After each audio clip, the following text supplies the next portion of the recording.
வங்கக்கடலில் நிலவிய ஆழ்ந்த காற்றழுத்த தாழ்வு மண்டலம் புயலாக வலுப்பெற்றது. மோந்தா என்று பெயரிடப்பட்டுள்ள இந்த புயல் சென்னைக்கு கிழக்கு திசையில் 600 கிலோமீட்டர் தொலைவில் நிலை பெற்றுள்ளது. வடமேற்கு திசையை நோக்கி மணிக்கு 16 கிலோமீட்டர் வேகத்தில் நகரும் மோந்தா புயல் நாளை தீவிர புயலாக வலுப்பெறக்கூடும் என்று வானிலை ஆய்வு மையம் அறிவித்துள்ளது. மோந்தா புயல் காரணமாக சென்னை, திருவள்ளூர், ராணிப்பேட்டை, காஞ்சிபுரம் ஆகிய மாவட்டங்களில் கனமழைக்கு வாய்ப்பிருப்பதாக தெரிவிக்கப்பட்டுள்ளது. முந்தைய ஆட்சியை விட தற்பொழுது ஒரு மாதம் முன்னதாகவே நெல் கொள்முதல் பணிகள் தொடங்கப்பட்டதாக முதலமைச்சர் ஸ்டாலின் தெரிவித்துள்ளார். அவர் வெளியிட்டுள்ள அறிக்கையில் கடந்த 4 ஆண்டுகளில் சராசரியாக 42,61,000 மெட்ரிக் டன் நெல் கொள்முதல் செய்யப்பட்டுள்ளதாக குறிப்பிட்டார். இது முந்தைய ஆட்சியின் 22,70,000 மெட்ரிக் டன்னை விட 19,91,000 மெட்ரிக் டன் கூடுதலாக கொள்முதல் செய்யப்பட்டுள்ளதாக தெரிவித்தார். இந்த ஆட்சியில் நெல் குவிண்டால் விலையும் உயர்த்தியிருப்பதாகவும் வேளாண் வளர்ச்சியை 5.66% உயர்த்தியுள்ள இந்த மாடல் அரசு விவசாயிகள் நலனில் தொடர்ந்து முன்னிலை வகிப்பதாகவும் முதல்வர் பெருமிதம் தெரிவித்துள்ளார்.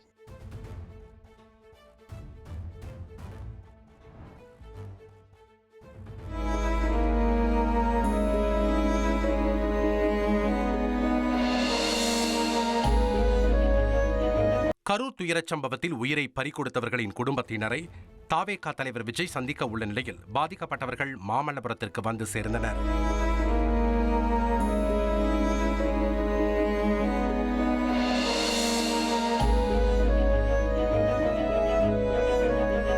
கரூரில் கடந்த மாதம் 27ஆம் தேதி நடைபெற்ற விஜய் பிரச்சார கூட்டத்தில் நெரிசலில் சிக்கி 41 பேர் உயிரிழந்தனர்.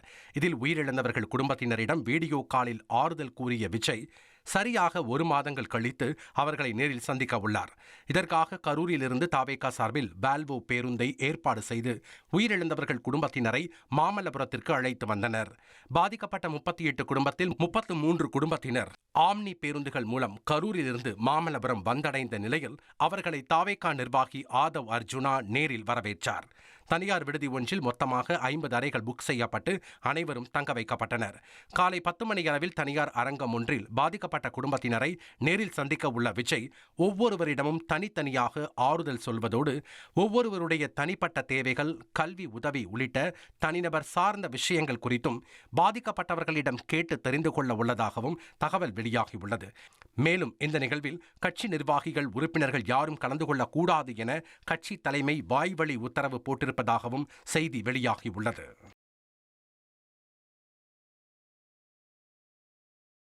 கரூர் கூட்ட நெரிசல் தொடர்பான 6 வழக்குகள் சென்னை உயர்நீதிமன்ற தலைமை நீதிபதி MM ஸ்ரீவஸ்தவா மற்றும் நீதிபதி G அருள்முருகன் அமர்வில் இன்று விசாரணைக்கு எடுத்துக் கொள்ளப்படுகிறது. CBI விசாரணை கோரி தாக்கல் செய்யப்பட்ட மனுக்கள், தாவேகா நிர்வாகிகள் முன்ஜாமீன் கோரிய மனுக்கள், மாவட்ட நிர்வாகத்திற்கு எதிராக ஒழுங்கு நடவடிக்கைக்கு உத்தரவிட கோரிய மனுக்கள், ஆதவ் அர்ஜுனாவுக்கு எதிரான வழக்குகள் உள்ளிட்டவை விசாரிக்கப்பட உள்ளன.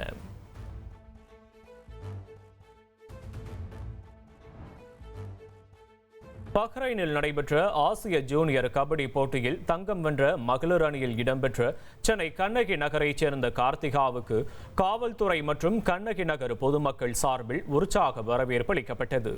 கண்ணகி நகர் காவல் நிலையத்தில் நடைபெற்ற நிகழ்வில் கபடி வீராங்கனை கார்த்திகாவுக்கு சோழிங்கநல்லூர் சட்டமன்ற உறுப்பினர் அரவிந்த் ரமேஷ், தாம்பரம் காவல்துறை அதிகாரிகள் உள்ளிட்டோர் மாலை, கிரீடம், பொன்னாடைகள் அணிவித்து வரவேற்றனர். பின்னர் அவரை ஊர்வலமாக அழைத்து செல்லப்பட்ட போது வழி நெடுக்கிலும் கண்ணகி நகர் பொதுமக்கள் ஆரத்தி எடுத்தும் சிறுவர் சிறுமிகள் மலர் கொடுத்தும் உற்சாகமாக வரவேற்றனர்.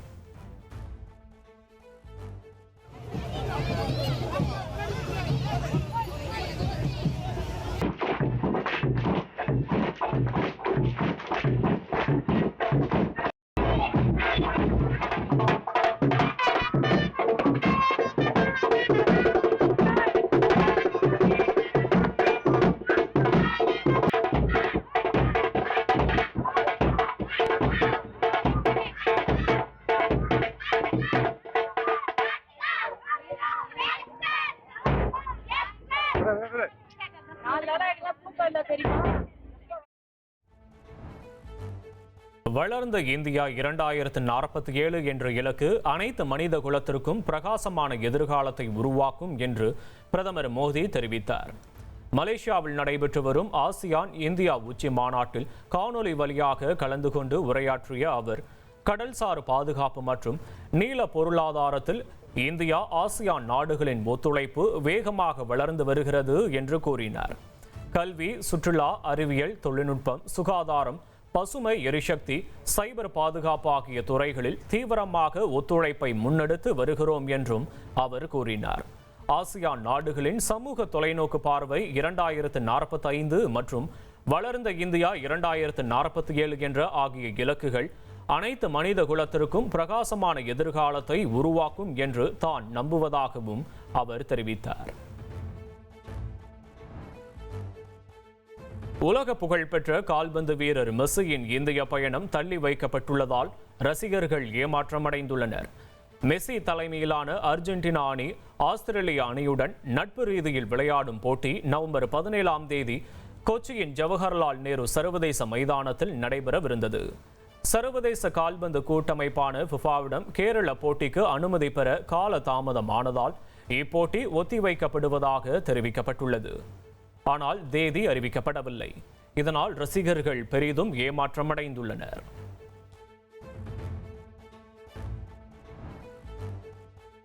ஆசியான் உச்சி மாநாட்டிற்காக அமெரிக்க அதிபர் ட்ரம்ப் வந்தடைந்த நிலையில் தாய்லாந்து, கம்போடியா இடையே போர் நிறுத்த ஒப்பந்தம் ட்ரம்ப் மற்றும் மலேசிய பிரதமர் அன்வர் முன்னிலையில் கையெழுத்தானது.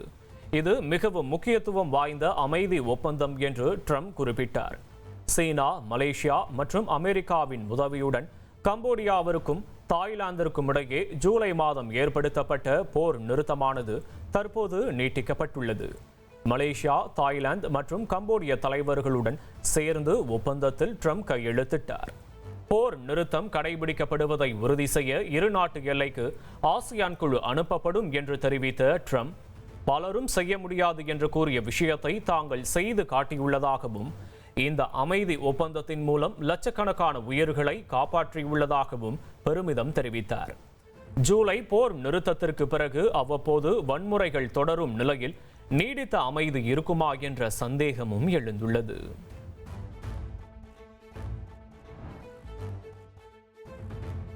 ஆப்கானிஸ்தான் உடனான அமைதி பேச்சுவார்த்தை தோல்வியடைந்தால் மீண்டும் போர் வெடிக்கும் என பாகிஸ்தான் எச்சரித்துள்ளது பரபரப்பை ஏற்படுத்தியுள்ளது. ஆப்கானிஸ்தான், பாகிஸ்தான் இடையே மோதல் போக்கு நீடித்து வரும் நிலையில் இரு நாடுகளை சேர்ந்த அதிகாரிகள் இஸ்தான்புல்லில் சந்தித்து போர் நிறுத்த ஒப்பந்தம் நீடிப்பதை உறுதி செய்ய பேச்சுவார்த்தை நடத்தினர்.